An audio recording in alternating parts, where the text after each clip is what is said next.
বিসমিল্লাহির রহমানির রহিম।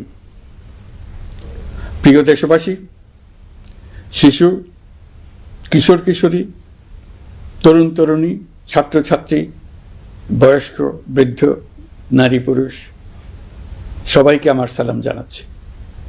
আসসালামু আলাইকুম। আজ 5ই অগস্ট, জুলাই গণ অভ্যুত্থান দিবস। বাংলাদেশের ইতিহাসের এক অবিস্মরণীয় দিন। 1 বছর আগে এই দিনে জুলাই গণ অভ্যুত্থান পূর্ণতা পায়। দীর্ঘদিনের ফ্যাসিবাদী শাসন থেকে মুক্ত হয় প্রিয় স্বদেশ। গত বছরের জুনে আদালতের একটি রায়ে সরকারি চাকরিতে কোটা পুনর্বহাল হলে দেশের তরুণ শিক্ষার্থী সমাজ বিক্ষুব্ধ হয়ে ওঠে। তাদের এই ক্ষোভ দাবানলে পরিণত হয় স্বৈরাচারের তুচ্ছ-তাচ্ছিল্যে, দমন পীড়নে, নির্বিচারে গুলিবর্ষণ, নির্মম হত্যাযজ্ঞের কারণে। স্বৈরাচারী শাসকের নির্দেশে পরিচালিত হত্যাযজ্ঞের সামনে নির্ভীক চিত্তে দাঁড়িয়েছিল এদেশের ছাত্র, শ্রমিক, জনতা। তাদের সম্মুখভাগে ছিলেন আমাদের অদম্য নারীরা। দেশকে স্বৈরাচার মুক্ত করতে অকাতরে জীবন উৎসর্গ করেছেন তাঁরা। আজকের দিনে আমি জাতির সূর্য সন্তান জুলাই শহীদদের গভীর শ্রদ্ধার সঙ্গে স্মরণ করছি। জুলাইয়ে যারা আহত হয়েছেন, চিরতরে পঙ্গু হয়েছেন, দৃষ্টি হারিয়েছেন, জাতির পক্ষ থেকে আমি তাদের প্রতি শ্রদ্ধা ও কৃতজ্ঞতা জানাচ্ছি। প্রিয় দেশবাসী, গত 1 বছরে আমরা অনেক সংকট ও সম্ভাবনার মধ্য দিয়ে পার করেছি। অনেক ঘটনা, দুর্ঘটনা আমাদের গভীরভাবে বেদনাহত করেছে। সর্বশেষ মাইলস্টোন কলেজে বিমান বিধ্বস্ত হয়ে ঝরে গেছে আমাদের কোমলমতি শিশুসহ বেশ কিছু মানুষের প্রাণ। আগুনে পুড়ে আহত হয়েছেন অনেকেই। এই ঘটনা আমাদের সবাইকে শোকস্তব্ধ করে দিয়েছে। এই দুর্ঘটনায় নিহতদের আত্মার শান্তি কামনা করছি। যারা এখনো হাসপাতালে চিকিৎসাধীন তাদের দ্রুত আরোগ্য কামনা করছি। এই ভয়াবহ দুর্ঘটনার পর সিঙ্গাপুর, চীন, ভারত সহ কয়েকটি দেশের যে সকল চিকিৎসক এবং নার্স আহতদের সেবায় অক্লান্ত পরিশ্রম করেছেন তাদের প্রতি কৃতজ্ঞতা জানাচ্ছি। যারা রক্ত দিয়ে আহতদের পাশে দাঁড়িয়েছেন কৃতজ্ঞতা জানাচ্ছি তাদের প্রতিও। প্রিয় দেশবাসী, জুলাই অভ্যুত্থানের পর আমরা অনেক দূর পথ অতিক্রম করে এসেছি।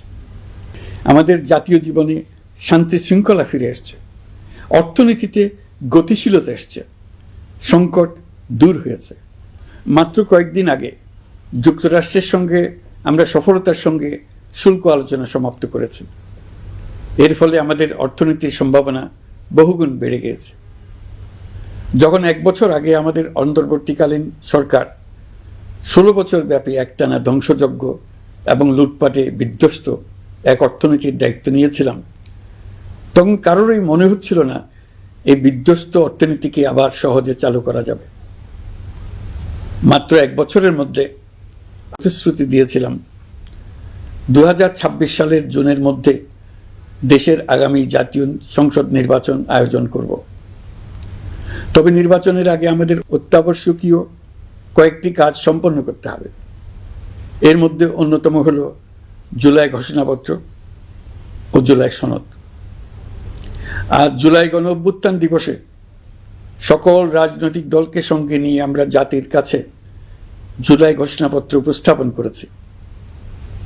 এই ঘোষণাপত্রে মহান মুক্তিযুদ্ধ সহ বাংলাদেশের মানুষের অতীতের বিভিন্ন ঐতিহাসিক ও গণতান্ত্রিক সংগ্রাম থেকে শুরু করে জুলাই অভ্যুত্থানের প্রেক্ষাপট বর্ণনা করা হয়েছে। আমাদের 3টি দায়িত্ব ছিল: সংস্কার, বিচার ও নির্বাচন। জুলাই অভ্যুত্থানের ছাত্র, শ্রমিক, জনতা দেয়ালে দেয়ালে যে প্রত্যাশার কথা লিখে রেখেছিল তার অন্যতম ফোকাস ছিল রাষ্ট্র ব্যবস্থার গণতান্ত্রিক সংস্কার। সেই লক্ষ্যে আমরা বেশ কয়েকটি সংস্কার কমিশন গঠন করেছিলাম। তাদের মধ্যে প্রধান প্রধান সংস্কার কমিশনগুলো যে সুপারিশ পেশ করেছে সেগুলোর মধ্যে স্বল্প সময়ের মধ্যে আশু বাস্তবায়নযোগ্য বহু সংস্কার আমরা ইতিমধ্যে সম্পন্ন করেছি। এই সংস্কারগুলোর মাধ্যমে অর্থনৈতিক খাত, বিচার ব্যবস্থা ও জনপ্রশাসনে গতিশীলতা আসবে। স্বচ্ছতা ও জবাবদিহিতা বহুলাংশে বৃদ্ধি পাবে, দুর্নীতি, অনিয়ম ও হয়রানি হ্রাস পাবে। দীর্ঘমেয়াদী সংস্কার কাজ বাস্তবায়নের লক্ষ্যে আমরা জাতীয় ঐকমত্য কমিশন গঠন করেছিলাম। এই কমিশনে 30টিরও অধিক রাজনৈতিক দল ও জোট স্বতঃস্ফূর্তভাবে অংশগ্রহণ করেছে, তাদের মতামত দিয়েছে। প্রাথমিক পর্যায়ে ঐকমত্য কমিশন 166টি সুপারিশ নিয়ে 30টির বেশি রাজনৈতিক দলের সঙ্গে প্রায় 2 মাস ধরে দলগত ও জোটগতভাবে আলোচনা করেছিল। এই প্রক্রিয়ায় যেসব বিষয়ে রাজনৈতিক দলগুলোর মধ্যে ঐকমত্য প্রতিষ্ঠিত হয়েছিল সেগুলো বাদ দিয়ে কমিশনের পক্ষ থেকে 19টি মৌলিক সংস্কারের বিষয় চিহ্নিত করা হয়। দ্বিতীয় পর্যায়ে 23 দিন ধরে আলোচনা শেষে 19টি বিষয়ের বেশিরভাগ ক্ষেত্রেই ঐকমত্য প্রতিষ্ঠা করা সম্ভব হয়েছে, যদিও কয়েকটি ক্ষেত্রে কিছু কিছু রাজনৈতিক দলের নোট অফ ডিসেন্ট রয়েছে। সংস্কারের ক্ষেত্রে আমরা আমাদের লক্ষ্যে পৌঁছাতে পেরেছি। ঐকমত্য কমিশনের পরিচালনায় দেশের সকল রাজনৈতিক দল মিলে দীর্ঘদিন ধরে প্রতিনিয়ত আলাপ আলোচনার ভিত্তিতে জুলাই সনদ চূড়ান্ত হওয়ার পর্যায়ে এসছে। জুলাই সনদ একটি ঐতিহাসিক অর্জন। এটা শুধু আমাদের রাজনৈতিক ইতিহাসে নয়, বৃহত্তর পরিমণ্ডলের রাজনৈতিক ইতিহাসেও স্মরণীয় হয়ে থাকবে। দলিল তো স্মরণীয় হয়ে থাকবেই, এটা রচনার প্রক্রিয়াও স্মরণীয় হয়ে থাকবে। এই দলিল প্রণয়নের জন্য আমি সকল রাজনৈতিক দলের নেতৃবৃন্দকে এবং ঐকমত্য কমিশনের সদস্যবৃন্দকে, বিশেষ করে এই উদ্যোগের নেতৃত্বদানকারী প্রফেসর আলী রিয়াজকে জাতির পক্ষ থেকে অশেষ কৃতজ্ঞতা ও ধন্যবাদ জানাচ্ছি। রাজনৈতিক দলের প্রতিনিধিরা অত্যন্ত সৌহার্দ্যপূর্ণ পরিবেশে আলোচনায় অংশ নিয়েছেন। মতপার্থক্য থাকা সত্ত্বেও সকল রাজনৈতিক দলের মধ্যে ঐকমত্য তৈরির চেষ্টা ছিল। আমরা আশা করছি এই ঐকমত্যের ভিত্তিতে অচিরে রাজনৈতিক দলগুলি জুলাই সনদে স্বাক্ষর করবে এবং এর বাস্তবায়নেও ঐকমত্যে পৌঁছাবে। জুলাই সনদ বাংলাদেশে সুষ্ঠুভাবে ক্ষমতা হস্তান্তর, জবাবদিহিমূলক রাষ্ট্রীয় প্রতিষ্ঠানগুলোর স্বাধীনতা ও সক্ষমতা, নাগরিক অধিকারের সত্যিকারের বাস্তবায়ন, রাষ্ট্রীয় সম্পদ ও সামর্থ্যের ব্যবস্থাপনা নিশ্চিত করবে। আমাদেরকে নিশ্চিত করতে হবে ভবিষ্যতের কোনো সরকারই যেন আর ফ্যাসিস্ট হয়ে উঠতে না পারে। রাষ্ট্রকে এমনভাবে মেরামত করতে হবে যাতে কখনো কোথাও ফ্যাসিবাদের লক্ষণ পাওয়া গেলেই সেটিকে যেন তাৎক্ষণিকভাবে সেখানেই নির্মূল করা যায়, আর যেন 16 বছরের জন্য অপেক্ষা করতে না হয়, বহু মানুষকে প্রাণ দিতে না হয়, আমাদের যেন আরেকটি গণ অভ্যুত্থানের প্রয়োজন না হয়। জুলাই আগস্টের মানবতা বিরোধী অপরাধ মামলায় বিচার কাজ দৃঢ়ভাবে এগিয়ে চলেছে। বিচারের আনুষ্ঠানিক শুনানি পর্বও শুরু হয়েছে। ইতিহাসের নির্মম হত্যাযজ্ঞে যারা জড়িত তাদের বিচার এদেশের মাটিতে হবেই। বিচার প্রক্রিয়া ও এর ফলাফল ক্রমান্বয়ে মানুষের কাছে প্রকাশিত হতে থাকবে। বিচারের পুরো প্রক্রিয়া দেশবাসীর কাছে স্বচ্ছ ও দৃশ্যমান রাখা হচ্ছে। এবার আমাদের সর্বশেষ দায়িত্ব পালনের পালা, নির্বাচন অনুষ্ঠান। আজ এই মহান দিবসে আপনাদের সামনে এই বক্তব্য রাখার পর থেকেই আমরা আমাদের সর্বশেষ এবং সবচেয়ে গুরুত্বপূর্ণ অধ্যায়ে প্রবেশ করব। আমরা এবার একটা নির্বাচিত সরকারের কাছে দায়িত্ব হস্তান্তরের প্রক্রিয়া শুরু করব। অন্তর্বর্তী সরকারের পক্ষ থেকে আমি প্রধান নির্বাচন কমিশনারের কাছে চিঠি পাঠাবো যেন নির্বাচন কমিশন আগামী রমজানের আগে 2026 সালের ফেব্রুয়ারি মাসে জাতীয় নির্বাচন অনুষ্ঠানের আয়োজন করেন। আপনারা সকলেই দোয়া করবেন যেন সুন্দরভাবে নির্বাচন অনুষ্ঠান করে এদেশের সকল নাগরিক একটি নতুন বাংলাদেশ গড়ার কাজে সফলভাবে এগিয়ে যেতে পারে। আমরা সরকারের পক্ষ থেকে এই নির্বাচন যাতে সুষ্ঠু, শান্তিপূর্ণ এবং উৎসবমুখরভাবে সম্পন্ন করা যায় সেজন্য সকল প্রকার সাহায্য সহযোগিতা প্রদান করব। এবারের নির্বাচন যেন আনন্দ উৎসবের দিক থেকে, শান্তি শৃঙ্খলার দিক থেকে, ভোটার উপস্থিতির দিক থেকে, সৌহার্দ্য ও আন্তরিকতার দিক থেকে দেশের ইতিহাসে স্মরণীয় হয়ে থাকে।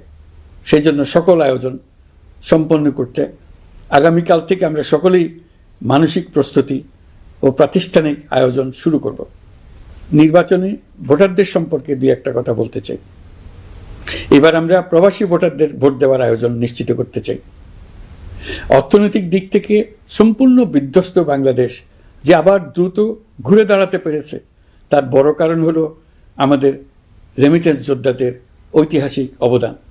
নির্বাচনে তাদের অংশগ্রহণ নিশ্চিত করার জন্য নির্বাচন কমিশন প্রস্তুতি নিচ্ছে। নারী ভোটাররা যেন দেশের সর্বত্র নির্দ্বিধায় আনন্দোৎসব সহকারে তাদের ভোট দিতে পারে এটা নিশ্চিত করতে চাই। এবার যেন কেন্দ্রে কেন্দ্রে নারী ভোটারদের ঢল নামে, আমরা সেই লক্ষ্যে সমস্ত ব্যবস্থা গ্রহণ করব। দেশের মানুষের ভোটাধিকার কেড়ে নেবার কারণে গত 15 বছর ধরে নাগরিকবৃন্দ ভোট দিতে পারেনি। এবারের নির্বাচনে আমরা আমাদের বকেয়া আনন্দ সহ মহা আনন্দে ভোট দিতে চাই। এবারের নির্বাচনে জীবনে প্রথমবার ভোট দিতে যাবে এরকম ভোটাররা নানা উৎসবের মধ্য দিয়ে ভোট কেন্দ্রে যাবে, তাদের এই দিনটি স্মরণীয় করে রাখার জন্য।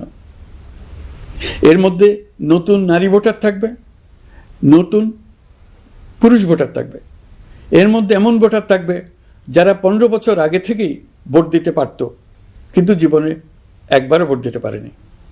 এর মধ্যে আসবে যারা 10 বছর আগে, 5 বছর আগে ভোট দিতে পারত কিন্তু পারেনি।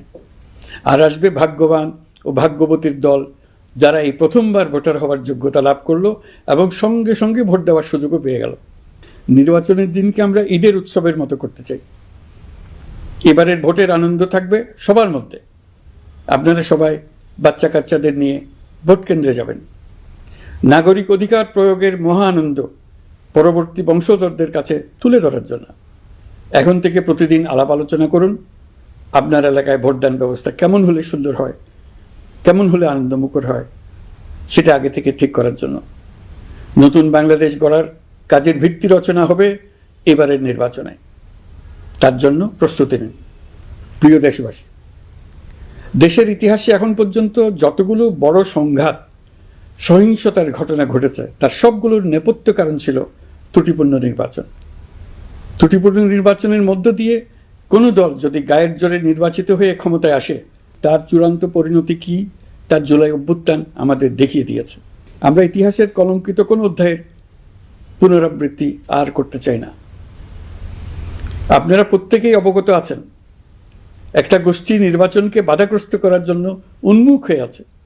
তারা দেশের গণতান্ত্রিক অগ্রযাত্রাকে ব্যাহত করতে দেশের বাইরে বসে ভেতরে থেকে নানা অপচেষ্টায় লিপ্ত রয়েছে।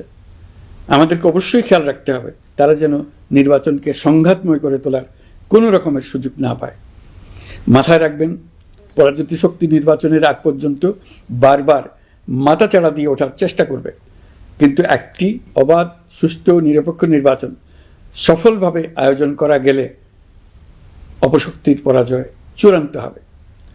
নির্বাচন সংক্রান্ত বিষয়ে প্রতিনিয়ত পরামর্শ নেওয়ার জন্য আমরা প্রযুক্তির সাহায্য নেব।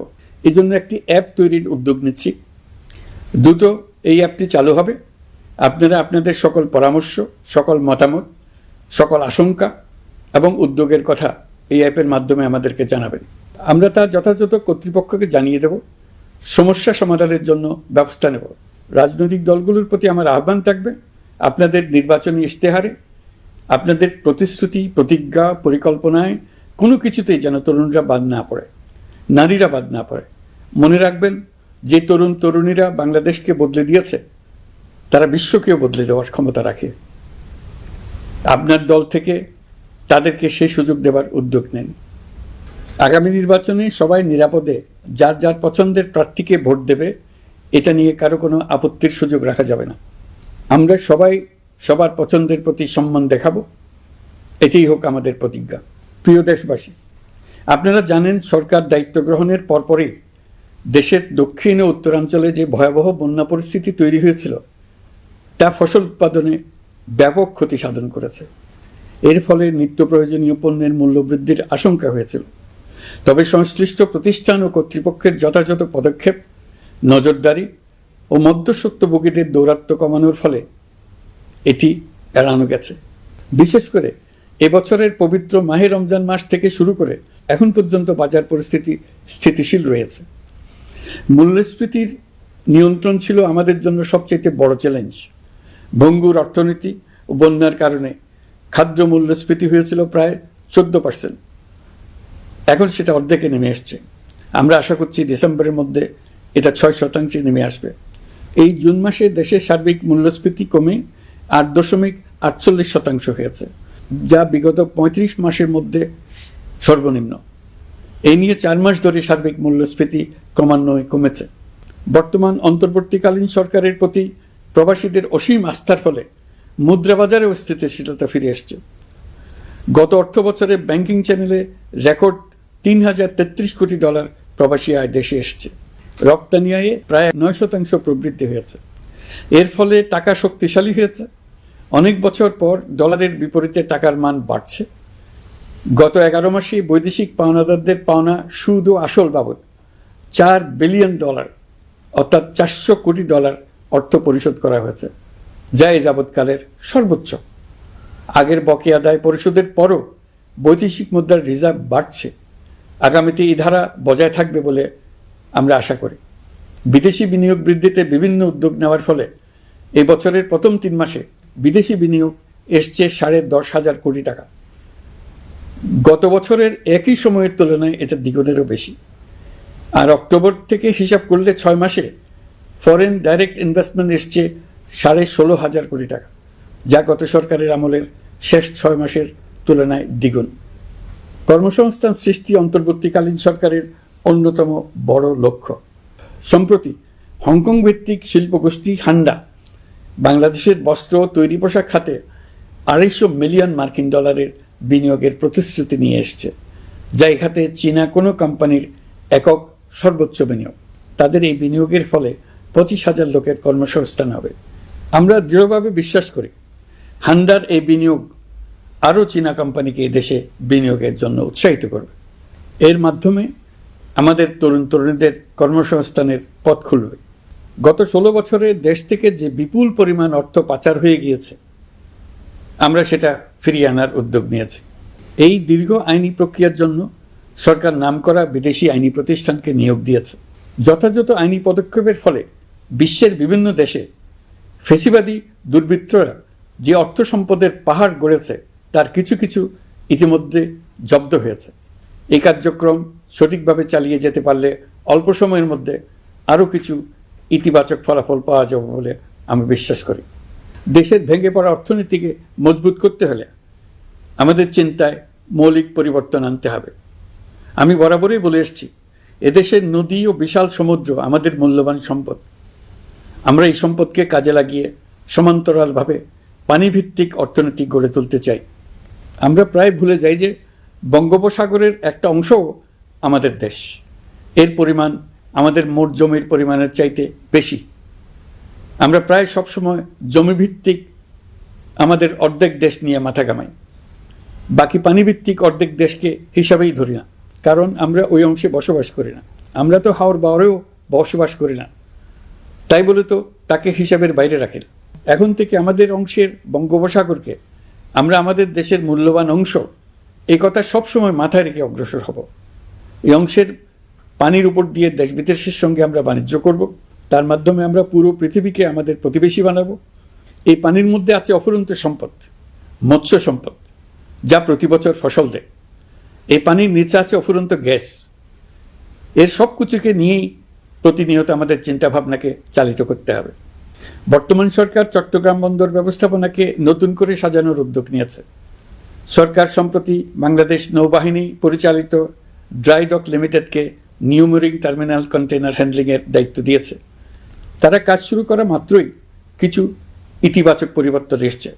প্রথম 2 সপ্তাহে দেখা গেছে আগের তুলনায় প্রতিদিন গড়ে 225টি বেশি কন্টেইনার হ্যান্ডলিং হচ্ছে। এই বন্দরকে আধুনিকভাবে গড়ে তোলা গেলে তা শুধু বাংলাদেশের অর্থনীতিতেই ভূমিকা রাখবে না, নেপাল, ভুটান সহ পার্শ্ববর্তী অঞ্চলের অর্থনীতিতে ইতিবাচক ভূমিকা রাখতে সক্ষম হবে। বিনিময়ে তারাও উপকৃত হবে, আমরাও উপকৃত হব। আমাদের উপকূল অঞ্চল অফুরন্ত সম্ভাবনার আধার। কুমিরা থেকে টেকনাফ পর্যন্ত নানা বন্দরের কর্মচাঞ্চল্যে সমগ্র উপকূল অঞ্চলকে দক্ষিণ এশিয়ার একটি গুরুত্বপূর্ণ অর্থনৈতিক প্রাণকেন্দ্র হিসেবে প্রতিষ্ঠা করবে। এই পুরো অঞ্চলে অনেকগুলো শিল্পাঞ্চল গড়ে উঠবে শুধু সমুদ্রের সান্নিধ্য এবং তার ব্যবহারের দক্ষতার কারণে। সমুদ্র উপকূলীয় অঞ্চলের সম্পদ ও পরিবেশের টেকসই ব্যবহার নিশ্চিত করতে আমাদের বন্ধু দেশগুলোর সঙ্গে আলোচনা শুরু করেছি, তারা উৎসাহ সহকারে সাড়া দিয়েছেন।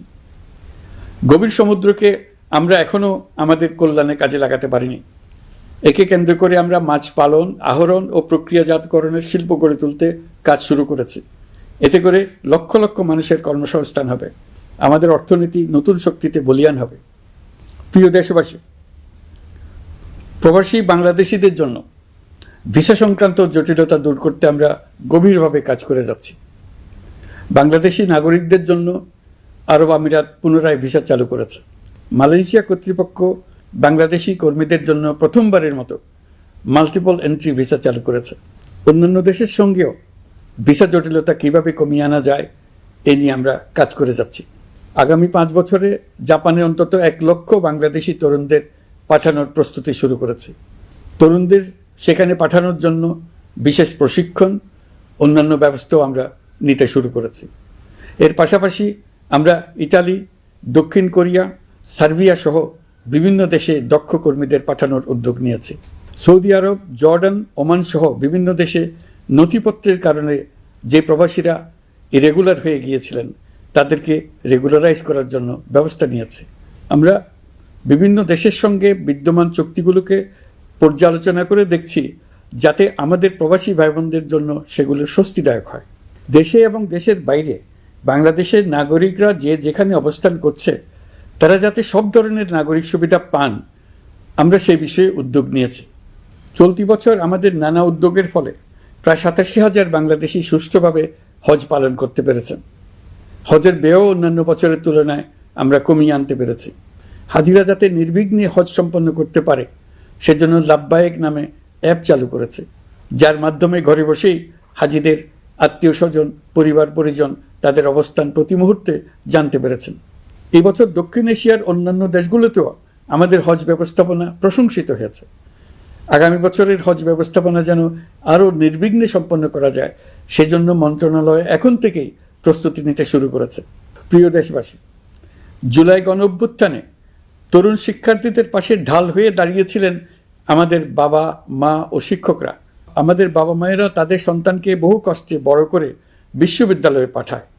লেখাপড়া শেষ করে অনেক ছাত্র অসুস্থ হয়ে বের হয়। এর কারণ আবাসিক হলের নোংরা পরিবেশ, খাবারের নিম্নমান, তার উপর দলীয় সন্ত্রাসীদের দমনপীড়ন।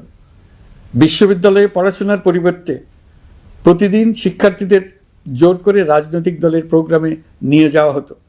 প্রশাসন ও শিক্ষকরা সবই জানতেন, অথচ কেউ এটি থামাতে পারেননি, চেষ্টাও করেননি। কারণ শিক্ষকদের একটি বড় অংশ প্রমোশনের জন্য, সুবিধার জন্য দলীয় রাজনীতিতে জড়িত ছিলেন, নিপীড়কের ভূমিকায় ছিলেন। প্রতিটি বিশ্ববিদ্যালয়ের আবাসিক হলগুলোতে দলীয় সন্ত্রাসীদের নিয়ন্ত্রণ আর অমানসিক নির্যাতন চলত। সেখানে গড়ে তোলা হয়েছিল টর্চার সেল। অন্তর্বর্তী সরকার প্রতিশ্রুতিবদ্ধ যে আমরা আর কখনো শিক্ষা প্রতিষ্ঠানগুলোকে এমন কোনো রাজনীতি দ্বারা কলুষিত হতে দেব না যা পড়াশোনার পরিবেশ নষ্ট করে, তরুণদের জীবন ধ্বংস করে। বাবা মায়েদের যেন সন্তানকে বিশ্ববিদ্যালয়ে পড়তে পাঠিয়ে আর কখনো শঙ্কায় থাকতে না হয়। বর্তমান সরকার দায়িত্ব গ্রহণের পরপরই শিক্ষা ব্যবস্থার উন্নতির জন্য ধারাবাহিকভাবে পরামর্শ কমিটির সঙ্গে বৈঠক করেছে, বিভিন্ন উদ্যোগ হাতে নিয়েছে। বিদ্যালয়গুলোতে শিক্ষার মান কিভাবে বাড়ানো যায় সে বিষয়ে বিভিন্ন উদ্যোগ নেওয়া হচ্ছে। সরকার কিছুদিন আগে সারা দেশের সরকারি প্রাথমিক বিদ্যালয়ের সব প্রধান শিক্ষকের বেতনের গ্রেড 1 ধাপ বাড়িয়ে 10ম গ্রেড করার সিদ্ধান্ত নিয়েছে। এটি একটি যুগান্তকারী সিদ্ধান্ত। প্রাথমিক বিদ্যালয়গুলিতে শূন্য পদে 6,500 প্রধান শিক্ষক নিয়োগের প্রক্রিয়া চলছে। প্রাথমিকের পড়াশোনার পদ্ধতিগত পরিবর্তনের দিকেও আমরা মনোযোগ দিচ্ছি। সব স্কুলে ইন্টারনেট সংযোগ ও মাল্টিমিডিয়া শ্রেণীকক্ষ তৈরির নির্দেশ দেওয়া হয়েছে। পার্বত্য চট্টগ্রামে কমপক্ষে 100টি স্কুলে এবছরের মধ্যেই ই-লার্নিং চালু হবে। ঢাকা চট্টগ্রামের অভিজ্ঞ শিক্ষকরা প্রযুক্তির সহায়তায় এসব স্কুলে শিক্ষকতা করে সেখানকার শিক্ষক ঘাটতি পূরণ করবেন। যেসব এলাকায় বিদ্যুতের ঘাটতি রয়েছে সেখানে সোলার প্যানেল বসিয়ে বিদ্যুতের ঘাটতি নিরসন এবং মোবাইল নেটওয়ার্ক ও স্টারলিংক পরিষেবা ব্যবহার করে এই সংকট মোকাবেলা করা হচ্ছে। স্কুলগুলোতে মেয়েদের জন্য বিশেষ ব্যবস্থা গ্রহণ করে তাদের পড়াশোনার উপযোগী করে তোলা হচ্ছে। স্কুলের অবকাঠামোকে নারীবান্ধব করে তুলতে স্কুল ভবন নির্মাণের সময় কমিটিতে নারী স্থপতি রাখার নিয়ম করা হয়েছে। আমাদের লক্ষ্য হলো স্কুল ভবনের ডিজাইন থেকে শুরু করে পড়াশোনার পরিবেশ চিন্তাভাবনায় মেয়েদেরকে বিশেষভাবে গুরুত্ব দেওয়া, যাতে তারা ব্যক্তিগত নিরাপত্তা ও স্বাস্থ্যের দিক থেকে স্বস্তিদায়ক পরিবেশে পড়াশোনা করতে পারে। প্রিয় দেশবাসী, জুলাই গণ অভ্যুত্থানে শহীদ ও আহত যোদ্ধাদের জন্য আমরা নিরলসভাবে কাজ করে যাচ্ছি। এখন পর্যন্ত 775টি শহীদ পরিবারকে প্রায় 100 কোটি টাকার সঞ্চয়পত্র ও মাসিক ভাতা বাবদ ব্যাংক চেক দেওয়া হয়েছে। অবশিষ্ট যারা আছেন তাদেরও কয়েকটি আইনগত বিষয় নিষ্পত্তি সাপেক্ষে সঞ্চয়পত্র দেওয়ার প্রক্রিয়া চলছে। এর পাশাপাশি আহত 13,800 জন জুলাই যোদ্ধাকে 3টি ক্যাটাগরিতে নগদ টাকা ও চেক বাবদ 153 কোটি 4 লাখ টাকা প্রদান করা হয়েছে। 78 জন অতি গুরুতর আহত জুলাই যোদ্ধাকে সিঙ্গাপুর, থাইল্যান্ড, তুরস্ক এবং রাশিয়ার উন্নত চিকিৎসার জন্য পাঠানো হয়েছে এবং চিকিৎসা ব্যয় বাবদ এ পর্যন্ত প্রায় 100 কোটি টাকা ব্যয় হয়েছে। আহতদের পুনর্বাসনের জন্য সরকারের সবকটি মন্ত্রণালয়ের সম্মিলিত প্রচেষ্টায় বিভিন্ন ধরনের উদ্যোগ নেওয়া হচ্ছে। ফ্যাসিবাদী সরকারের আমলে দেশের শহরে বন্দরে হাজারো প্রতিষ্ঠান, সড়ক, সেতু, সেনানিবাস, যুদ্ধজাহাজ, স্কুল, কলেজ, বিশ্ববিদ্যালয়ের নাম পরিবর্তন করে স্বৈরাচার তার নিজের এবং নিজের পরিবারের সদস্যদের নামে চালু করেছিল। আমরা সব নাম পরিবর্তন করে আগের নাম বা মানানসই নাম করে দিয়েছি। প্রিয় দেশবাসী, অন্তর্বর্তীকালীন সরকার এমন এক অবস্থায় দেশের দায়িত্বভার গ্রহণ করেছিল যখন প্রতিটি গণতান্ত্রিক প্রতিষ্ঠান, অফিস, আদালত বিধ্বস্ত অবস্থায় ছিল। আমাদের প্রথম এবং প্রাথমিক কাজ ছিল এই প্রতিষ্ঠানগুলোর সংস্কার এবং পুনর্নির্মাণে হাত দেওয়া, আইনশৃঙ্খলা বাহিনী পুনর্গঠন, অর্থনীতি পুনরুদ্ধার, আইন আদালত, নির্বাচন কমিশন সহ যাবতীয় গণতান্ত্রিক প্রতিষ্ঠানকে সচল করা এবং নাগরিকদের নিকট দায়বদ্ধ করে তোলা। রক্তাক্ত জুলাই ছিল স্বৈরাচারের বিরুদ্ধে তরুণদের পুঞ্জীবিত ক্ষোভের বহিঃপ্রকাশ। 16 বছর ধরে সরকারের স্বৈরাচারী আচরণের বিরোধিতা করে যতগুলো আন্দোলন হয়েছে, প্রতিটিতেই দলীয় সন্ত্রাসীরা অস্ত্র হাতে আন্দোলনকারীদের আক্রমণ করেছে। প্রতিটি আন্দোলনকেই দমন করার জন্য দলীয় সন্ত্রাসীরা সর্বোচ্চ আঘাত করেছে, যেখানে আইনশৃঙ্খলা বাহিনীকেও অংশ নিতে নির্দেশ দেওয়া হয়েছে অথবা দাঁড়িয়ে দর্শকের ভূমিকায় থাকতে বলা হয়েছে। একটি স্বাধীন বিচার বিভাগের জন্য অন্তর্বর্তী সরকার সংস্কার কাজ হাতে নিয়েছে। বিচার বিভাগীয় সংস্কার কমিশনের প্রস্তাবনা অনুযায়ী সুপ্রিম কোর্ট বিচারক নিয়োগ সহ যে সকল কাজ এই সরকার স্বল্প সময়ের মধ্যে করে যেতে পারবে, সে সকল কাজের অধিকাংশ ইতিমধ্যে সম্পন্ন করা হয়ে গেছে, বাকি কাজ চলমান রয়েছে। স্বৈরাচার আমলে দলীয় বাহিনীতে পরিণত হওয়া ভঙ্গুর আইনশৃঙ্খলা বাহিনীকে নতুন করে গড়ে তোলার জন্য আমরা সর্বোচ্চ ব্যবস্থা নিয়েছি। আইনশৃঙ্খলা বাহিনী দ্বারা কোনো মানবাধিকার লঙ্ঘন যাতে না ঘটে, সেই জন্য পুলিশ সদর দপ্তরে একটি সেল কার্যকর করা হয়েছে, যেখানে মানবাধিকার সহ পুলিশ সদস্যদের মাধ্যমে সংগঠিত যে কোনো অপরাধের বিষয়ে অভিযোগ করা যায়। এই সমস্ত সেল অন্যান্য আইন প্রয়োগকারী সংস্থার প্রধান কার্যালয়ও স্থাপন করা হচ্ছে। আসামিদের জিজ্ঞাসাবাদ হবে স্বচ্ছ কাচের ঘরে। হাজতখানায় বন্দীদের মানবিক সেবা নিশ্চিত করা হবে। অভিযান পরিচালনার সময় পুলিশ যেন জিপিএস ট্র্যাকিং সিস্টেম ডিভাইস সহ বডি ক্যামেরা পরিধান করেন তা নিশ্চিত করা হবে। পুলিশ যেন আর কখনোই কোনো আন্দোলন দমনে প্রাণঘাতী অস্ত্র ব্যবহার করতে না পারে, সেই ব্যবস্থা নেওয়া হয়েছে। বেআইনি সমাবেশে বল প্রয়োগের ক্ষেত্রে জাতিসংঘের স্বীকৃত 5টি ধাপ অনুযায়ী পুলিশ সদস্যদের প্রশিক্ষণ দেওয়া হচ্ছে। সব মিলিয়ে স্বরাষ্ট্র মন্ত্রণালয়ের পুলিশ সংস্কার কমিশনের প্রস্তাব অনুযায়ী 16টি সংস্কার কাজ সম্পন্ন হয়েছে। আরও 43টি সংস্কার কাজ সমাপ্ত হওয়ার পথে। দেওয়ানি আইন, নারী ও শিশু নির্যাতন দমন আইন সহ বিভিন্ন আইনগত সংস্কার সম্পন্ন হয়েছে। সম্প্রতি সরকার ফৌজদারি কার্যবিধি সংশোধন অধ্যাদেশ 2025 অনুমোদন করেছে। এর ফলে এখন থেকে কোনো ব্যক্তিকে আটকের পর 12 ঘন্টার মধ্যে যত দ্রুত সম্ভব পরিবারকে জানাতে হবে। আটককৃত ব্যক্তিকে আইনজীবীর সঙ্গে সাক্ষাতের সুযোগ দিতে হবে। গ্রেপ্তারকৃত ব্যক্তি রিমান্ডের পর অসুস্থ বা আহত হলে তাকে ডাক্তার কর্তৃক পরীক্ষা করতে হবে এবং আঘাতের কারণ নিশ্চিত হতে হবে। তার প্রয়োজনীয় চিকিৎসা দিতে হবে। এক্ষেত্রে পুলিশের দায় থাকলে আইনি ব্যবস্থা নেওয়ার বিধান যুক্ত করা হয়েছে। এই আইনের ফলে গ্রেফতার ও আটক নিয়ে মানুষের হয়রানি অনেক কমে আসবে, পুলিশের জবাবদিহিতা বাড়বে এবং বিচারের কাজ দ্রুততর হবে। পুলিশ সংস্কার কমিশনের সুপারিশ ছিল কোনো ব্যক্তি থানায় জিডি করতে গেলে অবশ্যই তা গ্রহণ করতে হবে।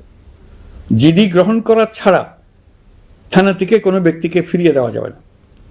এই সুপারিশের ভিত্তিতে সরকার সিদ্ধান্ত নিয়েছে দেশের সব থানায় অনলাইনে জিডি করা যাবে। এখন থানায় জিডি না নেওয়ার আর কোনো অভিযোগ থাকবে না। গণতান্ত্রিক চর্চার অন্যতম প্রধান শর্ত গণমাধ্যমের স্বাধীনতা। অতীত ইতিহাসের দিকে তাকালে দেখা যায় মুক্ত সাংবাদিকতার ক্ষেত্রে প্রথম এবং সবচেয়ে বড় বাধা হিসেবে কাজ করেছে সরকার। অন্তর্বর্তী সরকার এইসব বাধা অপসারণে বিভিন্ন উদ্যোগ নিয়েছে। আমরা সমালোচনাকে উন্মুক্ত করে দিয়েছি। যে কেউ চাইলেই যে কোনো মাধ্যমে, সেটা মূলধারার গণমাধ্যম হোক কিংবা সামাজিক যোগাযোগ মাধ্যমেই হোক, সরকারের সমালোচনা করতে পারছেন। এমনকি রাষ্ট্রীয় গণমাধ্যমেও সরকারের সমালোচনা করা যাচ্ছে। নিকট অতীতে যা ছিল অকল্পনীয়। সাংবাদিকদের জবাবদিহিতা নিশ্চিত করার জন্য সরকার ইতিমধ্যে প্রেস কাউন্সিল পুনর্গঠন করেছে। আপনারা জানেন, সামাজিক যোগাযোগ মাধ্যমে প্রতিদিন বিপুল পরিমাণ গুজব ও অপতথ্য ছড়িয়ে পড়ছে। দেশকে অস্থিতিশীল করতে হাতিয়ারে পরিণত হয়েছে গুজব। অপতথ্য মোকাবেলা করার জন্য সাংবাদিকদের সক্ষমতা বাড়াতে বিভিন্ন ধরনের প্রশিক্ষণের ব্যবস্থা নেওয়া হচ্ছে। স্বৈরাচারী সরকার আমলে সাংবাদিকতার ক্ষেত্রে বড় বাধা ছিল ডিজিটাল নিরাপত্তা আইন, যা পরে সাইবার নিরাপত্তা আইন রূপে আবির্ভূত হয়েছিল। আমরা এই আইনটি বাতিল করেছি। এই আইনের অধীনে সাংবাদিকদের বিরুদ্ধে করা সব মামলা বাতিল করা হয়েছে। সংবাদ মাধ্যমের স্বাধীনতা নিশ্চিতকরণে এটি একটি বড় অগ্রগতি। নতুন যে আইন প্রণীত হয়েছে তাতে আগের আইনের নিবর্তনমূলক 9টি ধারা বাদ দেওয়া হয়েছে। আগের আইনের আওতায় করা 95% মামলায় এসব ধারায়। আমরা বিশ্বাস করি নতুন আইন প্রণয়নের পর সাংবাদিকদের আইনি হয়রানি বন্ধ হবে। গত বছর মানুষের প্রতিবাদকে স্তব্ধ করে দিতে ফ্যাসিবাদী সরকার ইন্টারনেট বন্ধ করে দিয়েছিল, যাতে গোপনে তারা দমন নিপীড়ন হত্যাকাণ্ড চালাতে পারে। অন্তর্বর্তী সরকার সাইবার সুরক্ষা আইন সংশোধন করে নতুন অধ্যাদেশে প্রথমবারের মতো ইন্টারনেটকে মৌলিক অধিকার হিসেবে অন্তর্ভুক্ত করেছে। সম্প্রতি আন্তর্জাতিক bandwidth real time internet traffic পরিবহনে 4 টেরাবাইট সেকেন্ডের মাইলফলক অতিক্রম করেছে বাংলাদেশ সাবমেরিন কেবলস পিএলসি। বাংলাদেশে ইন্টারনেট সেবার মান ভালো করতে সরকারের পক্ষ থেকে সর্বোচ্চ উদ্যোগ নেওয়া হয়েছে। প্রিয় দেশবাসী, আপনাদের আহ্বানে একটি ঐতিহাসিক সন্ধিক্ষণে আমরা দায়িত্বভার গ্রহণ করেছিলাম। জুলাই অভ্যুত্থানে সৃষ্ট নতুন বাংলাদেশের যে অভূতপূর্ব সম্ভাবনা জাগ্রত হয়েছে, তাকে এগিয়ে নিতে আপনারা আমাদেরকে দায়িত্ব দিয়েছিলেন। গত 12 মাস ধরে আপনাদের সবাইকে সাথে নিয়ে জুলাইয়ের দাবি পূরণের চেষ্টা করে যাচ্ছি। আসুন আজ জুলাই গণ অভ্যুত্থান দিবসে প্রতিজ্ঞাবদ্ধ হই এই জাতিকে আমরা আর কখনো বিভক্ত হতে দেব না। আমরা সকল নাগরিকের প্রতি মর্যাদাশীল থাকব, তিনি যেই পরিচয়েরই হন না কেন। আমরা দৈনন্দিন জীবনে নানা ঘাত প্রতিঘাতে সাময়িকভাবে যদি পথভ্রষ্ট হয়েও পড়ি, প্রতি বছর জুলাই আমাদেরকে নতুন করে ঐক্যবদ্ধ হতে শক্তি যোগাবে। জুলাই তরুণদের উসিলায় জাতির আত্ম আবিষ্কারের মাস, ভুল ভ্রান্তি শুধরে নেবার মাস, গর্তে পড়ে যাওয়ার প্রবণতা থেকে নিজেদেরকে রক্ষা করার মাস। জুলাই গ্রামে গঞ্জে, সরকারি বেসরকারি স্কুল কলেজে, বিশ্ববিদ্যালয়ে, ফসলের মাঠে, ঘরে বাড়িতে কিশোর কিশোরী তরুণ তরুণীদের কাছ থেকে তাদের আকাঙ্ক্ষাগুলো জেনে নেওয়ার মাস। নির্বাচন আসছে। যদি আপনি আপনার নির্বাচনী এলাকা থেকে দূরে বসবাস করেন, তবে এখন থেকে নিয়মিত নির্বাচনী এলাকা পরিদর্শন করুন, যাতে সেরা ব্যক্তিকে নির্বাচিত করতে আপনি প্রস্তুত হতে পারেন। যাদের তাজা রক্তের বিনিময়ে আমরা আমাদের এই অতি মূল্যবান অধিকার ফিরে পেলাম, ভোটটা দেওয়ার আগ মুহূর্তে যেন তাদের চেহারা আমাদের চোখে ভেসে ওঠে। ফেব্রুয়ারি বেশি দূরে নয়। নির্বাচন নিয়ে প্রস্তুতি নিতে নিতেই ভোটের দিন এসে পড়বে। বহু বছর আমরা কেউ ভোট দিতে পারিনি। এবার আমরা সবাই ভোট দেব, কেউ বাদ যাবে না। সবাই যেন বলতে পারি, নতুন বাংলাদেশ গড়ার পথে দেশকে রওনা করার জন্য আমি আমার ভোটটা দিয়েছিলাম। আমার ভোটে দেশটা সে পথে রওনা হতে পেরেছিল। জুলাই গণ অভ্যুত্থান দিবসে সকল নাগরিকের কাছে আমার আহ্বান, আসুন নতুন বাংলাদেশ গড়ার প্রথম বড় পরীক্ষায় সফলভাবে উত্তীর্ণ হই। মহান আল্লাহ আমাদের সহায় হন। আল্লাহ হাফেজ।